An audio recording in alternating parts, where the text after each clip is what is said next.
Para a gente conhecer agora a segunda lei hermética, vamos começar com um exercício de reflexão. Se você estiver na sua casa, eu quero que você vá até o seu quarto ou local que você usa para você dormir. Se você não está em casa, imagine como você deixou o seu quarto antes de sair. Estava tudo organizado ou bagunçado? Se eu pudesse abrir agora o seu guarda-roupa, o que eu ia encontrar lá? Suas roupas, suas meias, seus vestidos, sua cueca, bem organizado, bem separadinho, ou estaria tudo bagunçado? Como que estaria nesse exato momento? A sua cama, por exemplo, limpa, já com os lençóis dobrados, pronto para você dormir, ou tudo revirado, tudo bagunçado? Esse exercício de reflexão é importante para a gente entender a lei de correspondência. É o segundo princípio hermético que a gente começa a falar agora.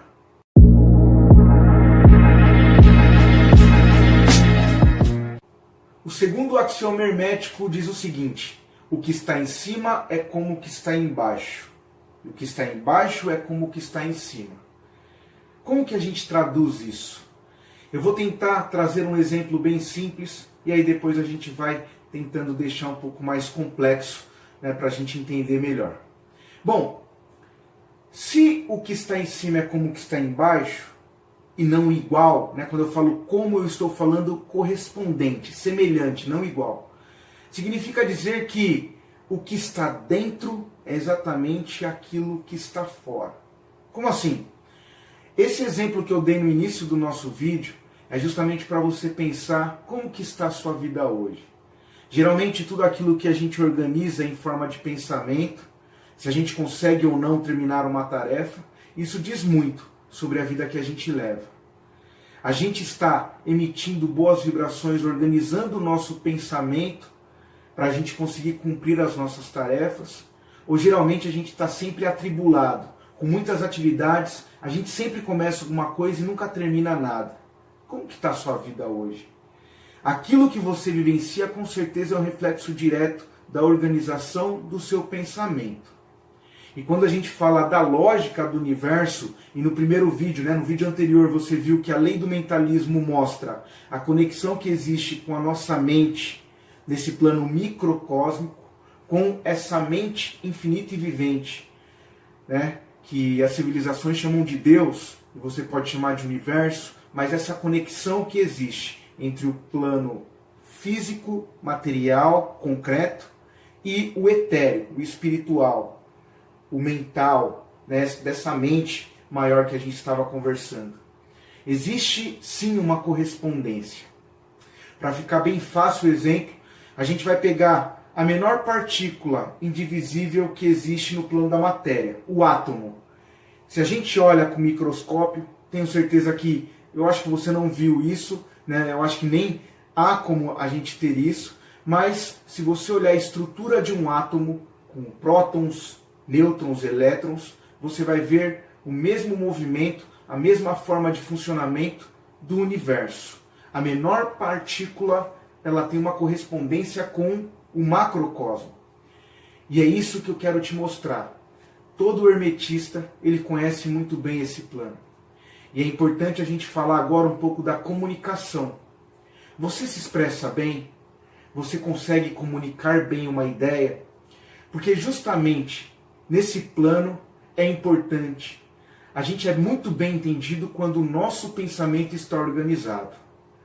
Esse exercício que nós fizemos inicialmente nos diz muito. Como que está o nosso quarto? Como que está o guarda-roupa, a nossa cama? Porque aquilo reflete exatamente o nosso tipo de comportamento, a nossa vontade, a nossa ação. É importante que você entenda que a boa comunicação, ela começa primeiro por uma boa sistematização de pensamentos. O hermetista, ele começa a organizar inicialmente o seu interior, a sua mente, para ele poder ser alimentado das mesmas substâncias. Se ele tem uma mente organizada, se ele sistematiza o seu dia, se ele utiliza bem as 24 horas do seu tempo. Eu tenho o mesmo tempo que você. Todo mundo tem esse mesmo tempo que corresponde a um dia. Como que a gente divide esse tempo? Será que a gente dá conta de fazer todas as nossas atividades diárias? Será que a gente sabe dividir muito bem o tempo de trabalho, o tempo de relações que a gente estabelece com os nossos familiares, o tempo de lazer, o tempo de sono, de dormir, de descanso? Será que a gente está dividindo muito bem esse tempo? Será que a gente está organizando bem o nosso pensamento? Porque tudo começa aqui no plano. E como organizamos isso? Lógico, vai se aprofundar naquilo que você gosta. Esse é o primeiro passo. Ah, mas eu não gosto de ler, eu não gosto de me informar. Mas olha, tenho certeza que se pegar uma leitura de algum assunto que você tenha interesse, com certeza essa leitura ela vai se tornar um pouco mais comum no seu dia a dia. E a leitura, ela nos traz esse vocabulário. Esse vocabulário ajuda a gente a organizar e sistematizar o nosso pensamento, que consequentemente nos trará uma boa comunicação. Isso é exercício da oratória, da retórica. Então é importante que a gente perceba que tudo aquilo que a gente tem no nosso interior, aquilo que a gente pensa, o alimento da nossa mente, é capaz de produzir algo correspondente no plano da nossa vida, da nossa existência, das relações que nós estabelecemos com outras pessoas. Isso é o princípio de correspondência. O que está acima é como o que está abaixo. E aí eu vou trazer uma reflexão para você. Na nossa oração lá do Pai Nosso, você fala assim na terra como no céu. Isso é bíblico e não só bíblico, gente. Isso está nas escolas iniciáticas mais antigas, do Egito Antigo, da Grécia e de Roma. Essa segunda lei do hermetismo mostra para a gente que esse princípio de correspondência é muito antigo. Não sei se você já viu, mas em várias representações artísticas, seja escultura, pintura, a gente tem esses grandes líderes religiosos, esses grandes nomes que são importantes para todas as civilizações, eles aparecem com essa simbologia. Jesus Cristo, Buda, mostrando aquilo que está no céu é como que está na terra. O princípio, né, de correspondência, ele faz parte do nosso dia a dia, né, de várias formas a gente consegue observar isso.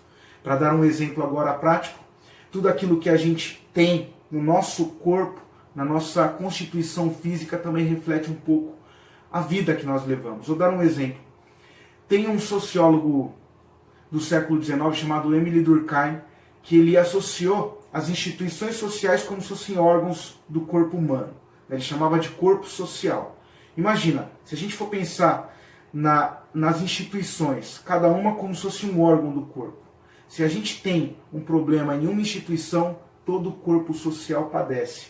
Ou seja, é um exemplo que mostra para a gente como que há uma correspondência entre aquilo que a gente vive e a organização social, a organização política e até aquilo que a gente estabelece como contato com o divino.